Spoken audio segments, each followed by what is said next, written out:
right. Hello and welcome, everybody.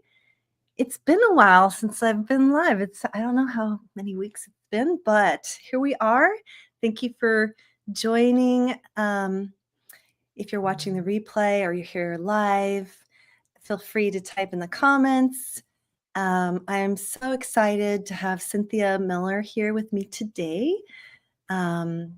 Yeah, we're going to talk about lots of different things. We're going to talk about Avalon and the divine goddess, the divine feminine, and Cynthia's journey. So Cynthia, welcome and thank you for being here. Oh, thank you, Tanya. It's so delightful to be here today and have these conversations. Yeah. I'm so happy to be here. Yeah, definitely. So I know in our first initial meeting, it was just such a, sometimes you connect with people and there's just like a bubbliness and an excitement and an acknowledgement that kind of goes beyond just your kind of everyday encounter. And so I really felt that with you, Cynthia, when I first met you. And so before we go into Avalon and all of that great stuff, which I'm super excited to talk about because it's your passion. Tell us a little bit about your own personal journey to awakening. Oh, sure. So my awakening, as we all have awakenings, not just one, but, it could be gradual, could be many different times, many different types of awakenings. But what really, I think, propelled me forward in my life was attending sexual awakening and healing retreats, which were over in England. So that's how I got to England, which I hadn't ever planned to go to. And now I want to move there. So, and around that time was when I was introduced to Glastonbury because we met in Glastonbury for a few hours. I had never heard of Glastonbury. Who's we? Oh, the retreat people for that specific retreat. Okay. So I was in Glastonbury just for a few hours before going outside to the retreat, outside the town to the retreat. And I didn't know that that was considered Avalon. Like really, like in another dimension, Avalon exists, that kind of thing. So that was all new to me. I wasn't aware of all the sacred sites there. And when I entered the goddess house in the Lady of Avalon room, I was just checking it out, touring myself, touring around. I felt like I'd come home. So that activated a priestess path and a priestess remembrance for me. And that was a huge awakening for me and put me on a whole new trajectory in my life as a divine feminine embodiment coach and wanting to bring other women there. And I never knew what that was going to awaken in me. And it just was so beautiful. I spent a month there this summer to explore what happened last year, the summer before. And it still felt like home. And I was living in love, like living in 5D the whole time. There's such it's the heart chakra of Gaia. So that makes sense that you really feel love when you're there. So easy to tap into. Yeah. So share with me more about like this feeling of coming home. Did you even know that before that you weren't home? I'm just curious. No, but I was just standing in that room, which had a lot of purple, which I love, and it was the oddest sensation. I've never felt anything like it before. I felt like a part of myself that had been long forgotten was returning. And I felt enveloped in love. And it felt like the Lady of Avalon, whom I didn't even know about yet, really, but it was like her energy welcoming me back or enveloped me and, just surrounding me in love. And like I said, at the time, I didn't really understand any of it. I didn't know what was happening, but that's all I can say is it felt like the most home I've ever felt in my life was when I was standing there in that moment. Like, I think part of it too was just, I was bringing back part of myself that had been missing, forgotten. Yeah. So that was the homecoming also, like bringing that part back to myself. Yeah. Yeah. So two things. So one, just to clarify, so this room, where was it exactly? So So Kathy Jones is amazing. She's a priestess. She founded the Goddess Temple, which is a real registered place of worship now. The first one in like 1500 years in Britain. And then she has other places where like so the Goddess House is considered the healing temple where you can get, treatments and they come together and do rituals. So they have different rooms devoted to different goddesses. One was to Bridget, one was to Rhiannon, and one was to the Lady of Avalon. So I just was, I gotcha. around looking and, yeah. They also have a goddess hall where I've gone to sacred dance, where they have bigger gatherings. So there's if you want goddess stuff, that's where you go. You go. Yeah, sounds amazing.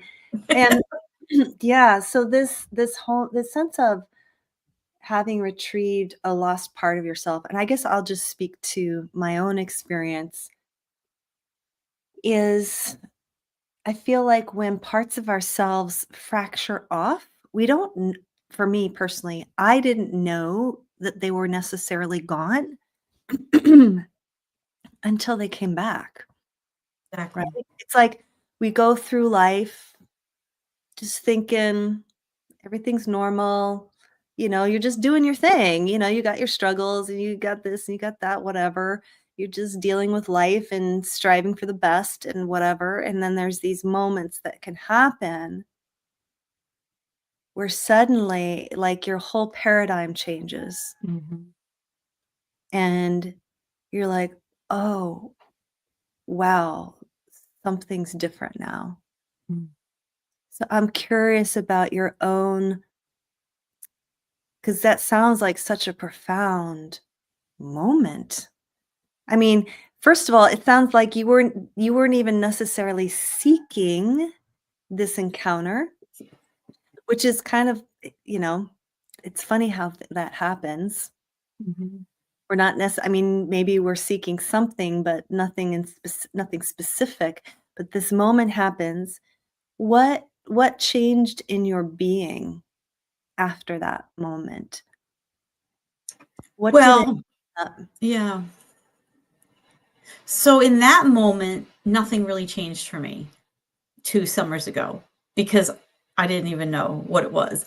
And then I was on to the awakening and healing retreat for a full week. And but when I got back home after that first time there, I did feel very called to following a priestess path. And I thought to myself, you don't even know what a priestess is. Why are you feeling called to a priestess path? I actually had a little bit of a call of that right before I went on the retreat. I think I was activated by the woman who was leading the retreat. She's been deep into being a priestess for a long time. And I think being in her presence had like activated something in me too, right before I went over there. But yeah, and then I was led to Elsa Field and I went on a Priestess of Sacred Sound journey for 6 months and initiated, and I've been using mostly my voice to channel light language, messages, songs, and sound transmissions. Um, and so I feel that I want to live my life devoted to the Lady of Avalon, whom I only knew about since 2 summers ago, but I Yeah. felt very, yeah. So who is the Lady of Avalon? Like, I mean, yes, I've heard of her, I've heard that name. Yeah. It's interesting how I'm like, "Oh, yeah," like, you have this kinda image of this sort of kind of, yeah, priestess or empress or something of the forest, right? Like, I kinda just have this feeling of, like, this, being in the forest and water and, being surrounded by fairies and that kind of a thing, but I don't know, like, I don't know the story, so what is the story Yeah. behind her? So there's not a lot. She's been written about in some of the legends and things like that, but she's really just being brought back alive in our consciousness through all the work that Kathy Jones and all the priests and priestesses that have been initiating and bringing her alive back into the land. But she's really, the goddess archetype of that land, of Avalon, of Glastonbury. Mhm. And I felt I was reading Kathy Jones' book about Priestess of Avalon, and I said, "Oh yeah, that is what she's about." Because she was saying how she's about very much about love and transformation, and that sums up my whole month there. It's like living in love, being love, and having so much transformation. It's so easy there. It's so easy there. It just Mhm. happens, I think, to everybody. If you enter the vortex around Glastonbury, because there Mhm. is an unusual energy vortex there, there's a lot going on there. Mhm. But yeah, so I'm still learning who she is. It's more of a feeling. Like it was just like, I know you. Something in me remembers you. Mm. And we all connect to source in different ways. And there's so many archetypes to connect with. So it's different for everyone, which is beautiful. I mean, source is limitless, Yeah. but we have to have a way that we feel connected. I think it helps. Mhm. So Ahu's asking, "What's going on here?" So, Good question. yeah, what is going on here? So yeah, so just to recap, like, so you had this experience, this awakening, this encounter with the Lady of Avalon in Glastonbury, and somehow that planted it seems like it was an activation for you to where it lit up this passion and within you where it seems like to me that you discovered kind of like, yeah, what your path is, what you're here to do, which is sounds like to me to guide other women back to this uh, embodiment of the divine feminine within them. Yes. Mhm. Yes. Can you describe a little bit more about the priestess path? Because that's a word I've heard many times, uh, Hmm. but I really don't know that much about. Well, I didn't either, and I'm still learning also. And it means different things to different people. Mhm. But to me, it means it means being a beacon, being a way shower, being I don't want to say intermediary because it's not like, in the Catholic Church you have the priest and you can't get to God except through the priest. It's not like that. But a priestess holds space, creates sacred space for ceremonies to help people connect with the divine within themselves and as it is without. Mhm. So so really I feel like my path as a priestess using sacred sound is really about helping people connect deeply with their own divinity Yeah, within, yeah. remembering it, acknowledging it. And sacred ceremony is so important, I think, too. Like we just had the spring equinox, and I like to honor the turning of the wheel, being Mhm, connected to nature. mhm, mhm. Ahu's asking, what did the activation actually feel like, and what physical sensations did you encounter? I think she's speaking to that moment being in. Well, I will back up and share this other quick thing that happened because I remember I said there was a little bit of a priestess activation before I went over there. This was weird. I was driving to Home Goods. I don't know if you have Home Goods where you live. It's like a TJ Maxx, whatever. It's like a home decor store or something. I was driving down there for something, and on the way to the store, I was singing in the car about speaking. Like sometimes I just sing, I'll make up whatever. I'm speaking my truth. I'm helping others speak their truth. So I was singing about my voice and helping others really bring their voice forward. I got to the parking lot, I parked, and all of a sudden I had a vision. A vision of a cork popping off the top of my head like a champagne thing and stuff shooting out. And I don't usually have visions or anything like that. And I thought, what was that? I started crying. It Mhm, was like a release. And I realized, oh my gosh, like all like my gifts that I've been suppressing. I felt like that was the beginning of it. and then feeling it was more of a feeling than anything else when I was in the Lady of Avalon room. It was such a beautiful feeling of just like being hugged, just being welcomed home. It was like it felt like a welcoming home. I don't know how to describe the sensations in my body, Mm, except very peaceful and very loving. mm. Yeah. That's how it felt. Yeah. Yeah, beautiful. Yeah, it is really interesting how that sense of homecoming, again, can just happen in certain encounters, and this one sounds like it was an encounter of another within another dimension, right? Because it's yeah. So tell us more about Avalon. Like I do feel like on the earth there's so many different places that have different frequencies, like for example, I lived in Sedona for 3 years. And Mm, that definitely has some major vortexes, it's definitely got something going on, um, and, a different very different vibe from, other places, like, versus, say, my own personal experience of being in an old growth redwood forest in Oregon and like, having this visceral experience of something, that it was very different, And so there's these mm, it's like, on the planet, there's just these different depending on what's present there, life forms and mountains and rocks and water or lack thereof or whatever.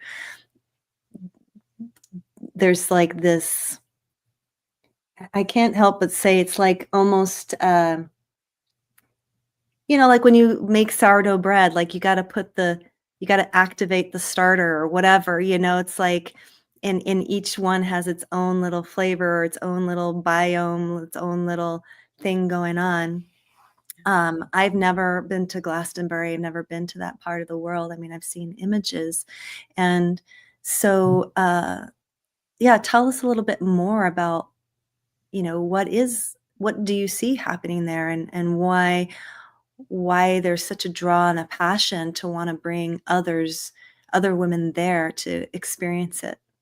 yeah. Well, when you spend some time there, you definitely feel different.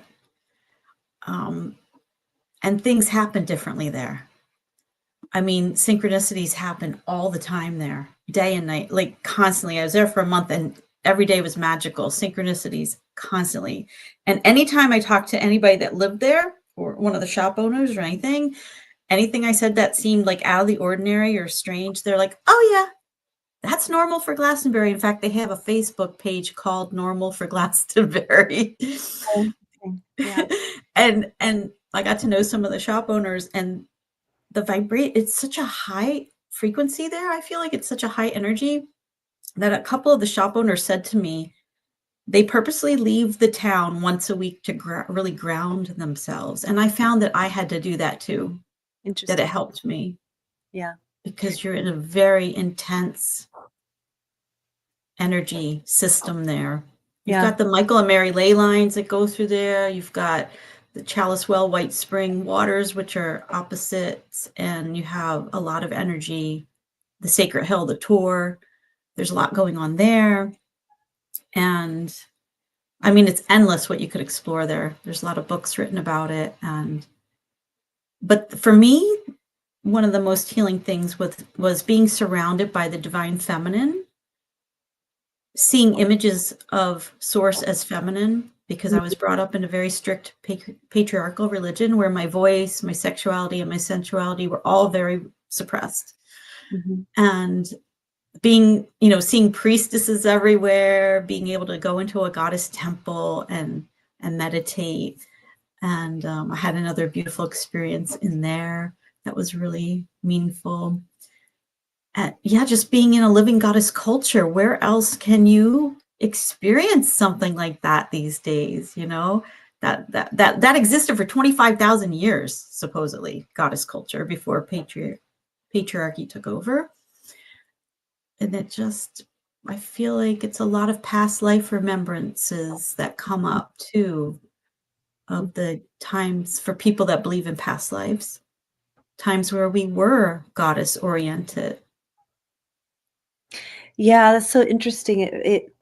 It brings up for me a story that a close colleague of mine, she was, I believe it was somewhere in New Mexico. I can't remember exactly, but she walked into it was like a chapel. I believe it was a chapel, but instead of it being devoted to Christ, it was a chapel devoted to um, Sophia, the wisdom of Sophia and Mother Mary. And she said she walked into that space and she just wept because it's, yeah, it was just like this encounter with the feminine of realizing, oh, wow, here's the feminine aspect of God that is not, like you said, it's not necessarily often displayed or acknowledged, or shared necessarily even. Um, and so it sounds to me, and I also understand like the need to ground. That's kind of how Sedona was for me. In fact, after living there for 3 years, a healer once told me, you are so ungrounded. Like, you can't even connect to the earth right now. Like you are so, zing, and I definitely felt it once I moved away, moving here where I am now and interacting with the people here, which is, it's a very grounded, very matter of fact kind of place. I could feel the difference in my Mm. energy. Um, so I think it's important to kind of like communicate to people like more about this experience that you're talking about. Like when you're sharing with me these sacred sites, like and I think it's because I'm an empath and I'm highly like psychic intuitive and all of that, like I can receive those images that you're through those words that you're saying. And so um I guess I want to bring in more of when you say that it's, I mean, you're pointing out all the synchronicities that happen. There's this divine feminine energy. Like, what else is different about Glastonbury? The town itself is very unique. Uh-huh. Even if you didn't consider that it's Avalon, if you Mm, didn't even believe it's Avalon, it's such a quirky town, and I love it because I love quirky, and I'm partly, a flower child, so I love the hippie vibe there. There's some hippie vibe there, but I mm, also love there's many different faiths that are drawn there because it had the first Christian church in England, and it was the largest and the richest, and you can see the abbey ruins, and it started with a chapel dedicated to Mary. mm, They say that Jesus came there as a young child. Joseph of Arimathea came and planted his staff, and that's the holy thorn. That's a whole nother mythology. They have, a chapel. Mary Magdalene is big in that town. There's a lot of things mm, dedicated to her. mm, But yeah, it's such an interesting mix of people and faiths, but I love that they all tolerate each other. They're all very respectful of each other. If the rest of the world were like Glastonbury, we'd be good people. We'd be good.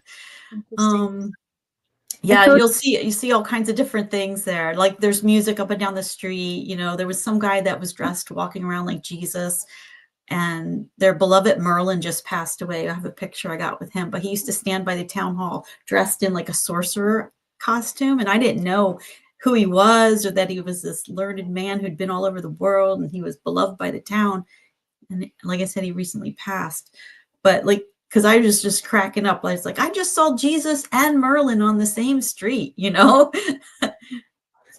You just never know what you're going to see in Glastonbury. Uh-huh. It seems like a very creative place. Yes. Yeah. And people usually know it because of that big festival. It's famous for that big, that huge festival they have once a year, which I forget what it's called. What is it called? Anyway, it's huge. It's a huge, and it started, with the hippie vibe, and then it grew from there. But How big of a town is it? what's that? How big of a town is it? You know what? I can actually answer that because I just read something about that. I think it's just around 10,000 or a little under 10,000. Okay, so yeah. It's pretty small. Yeah. Yeah. Yeah, so it's been able to maintain its uniqueness, right? It's not like attracting, uh, like for example, when I think about Sedona, when I lived there, I don't know, 20 years ago or so. Yeah, more, yeah, just about. Um, and going back to visit, it's like, oh my gosh, it has blown up.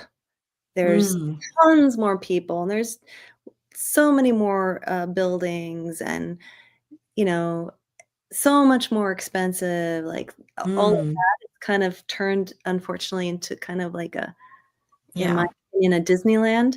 Um, Hmm. so it sounds like Glastonbury has been able to kind of maintain Yeah. that Well, we're talking about the difference between England and the US too. I don't know that England would just just blow. let Yeah, it just but yeah, it's still actually a pretty well kept secret. There's even people in England that I've spoken to that haven't been to Glastonbury, don't know what's going on there, don't know that's considered Avalon.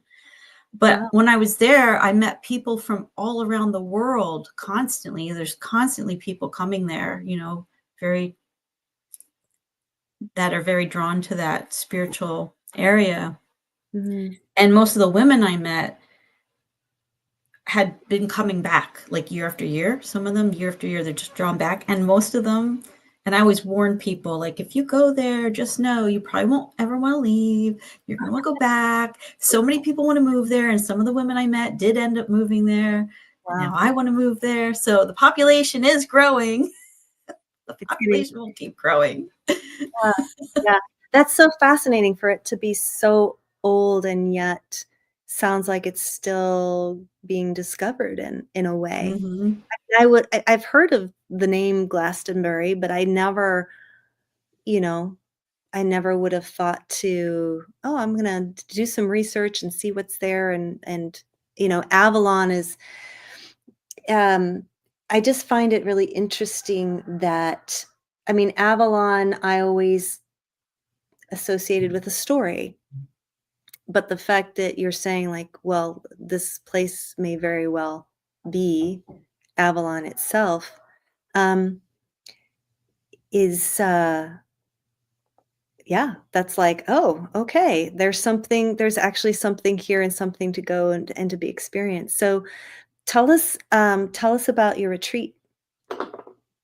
Hey, I'm so excited to be doing this. I feel like I'm a little bit crazy to be doing it, but when I was there, I felt so called by Goddess to bring other women there. It just hit me one day. I thought it just hit me in my heart chakra, and I felt that calling like, oh, Cynthia, you can't keep this to yourself. You're supposed to be bringing other women here. And I feel like that's my mission now through the Lady of Avalon. I feel like she wants me to bring other women there that have specifically women who have never been there, who don't know about the magic there, but also other women are welcome to come that have already been.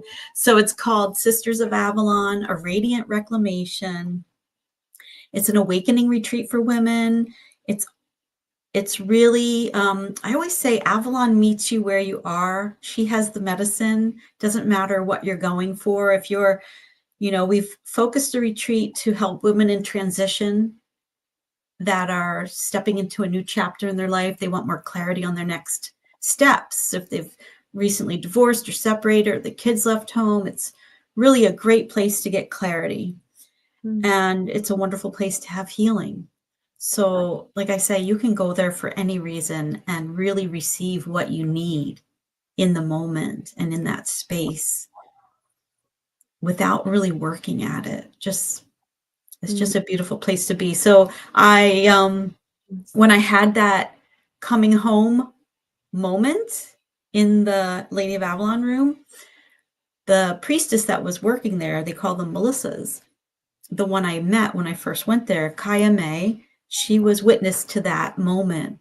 And I love the fact that now she is going to be leading the journeys or pilgrimages for the women on the retreat to all the sacred sites. So I love the fact that she's in my life and in the retreat. And then I also am excited to say, I also just partnered with another amazing woman who's a photographer. And I did not see this collaboration coming. And it recently just happened. And she is going to be offering photo shoots for the women. She works magic with her camera to help women feel very seen in their truth, their full authentic truth. And she's a force of nature, Sonia. So I love the fact that I'm bringing someone else with me, and I think we're a good balance of each other. And my focus will be facilitating the circles we have each day as a sisterhood where we share, integrate, and do deepening work. And between the three of us, we're going to have a really transformative retreat offering the women that want to come. And if anyone is interested, I will say look at the website soon and sign up soon if you want to come, because there is a generous discount through April 17th. And how many women will be The maximum amount that we can have is 14 total. Yeah. The retreat center I booked can't hold more than that. And I wouldn't really want a bigger group than that anyway, I don't think. And it's nice, we're going to be right above the main street of the town, so we can walk, like everything's within walking distance, easy walking distance. And we planned in a lot of free time, because I found that on the retreats I've been to, I wanted more free time to integrate or to go other places I hadn't seen yet or go somewhere on my own. So we integrated that in, and plus one whole free day so people can travel to Stonehenge, which is pretty nearby, or Wells Cathedral, so they can do a little extra sightseeing in there. So we tried to accommodate all the variables. Sounds like there's a lot to see there. And how long is the retreat? The retreat is a full week. Okay, 7 nights. Yeah. And I'm curious, for people who don't know anything about,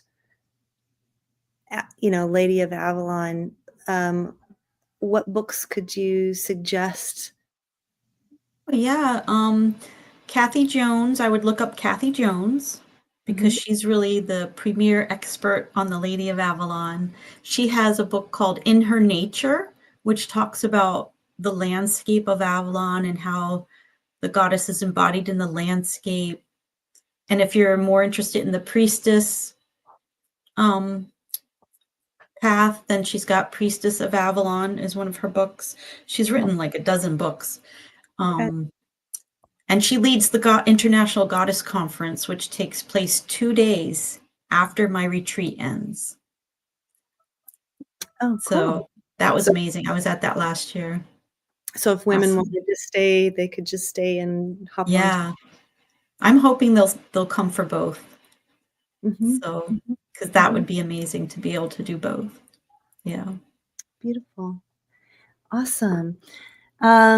Okay. Well, is there anything else that you would like to share with us? Well, I started acknowledging this. I'm breaking the rules. I'm inviting other people to break the rules, because the rules say that people don't often sign up for retreats with people they don't already know or work with in some way. And so I'm inviting everyone to break the rules with me, because I'm doing this in faith and trust. I was called to do it. So I'm just calling in the women that feel they want to come. If you resonate with anything I've said or my energy, you're so welcome. And if you have any questions after you look at the website, please reach out to me. I'm so happy to get on a Zoom call with you and talk to you about anything and answer any of your questions directly. Beautiful. Wonderful. Well, Cynthia, thank you so much for sharing your heart and your passion for, you know, yeah, for Glastonbury, for Avalon, for walking the priestess path, for yeah, bringing deep healing to women who are needing it and wanting to kind of, yeah, reclaim that, that soft, gentle yet powerful feminine energy that's within them. So thank you so much for joining. Thank you. It was a pleasure. Thank you so much. You're welcome. All right. Bye for now, everyone.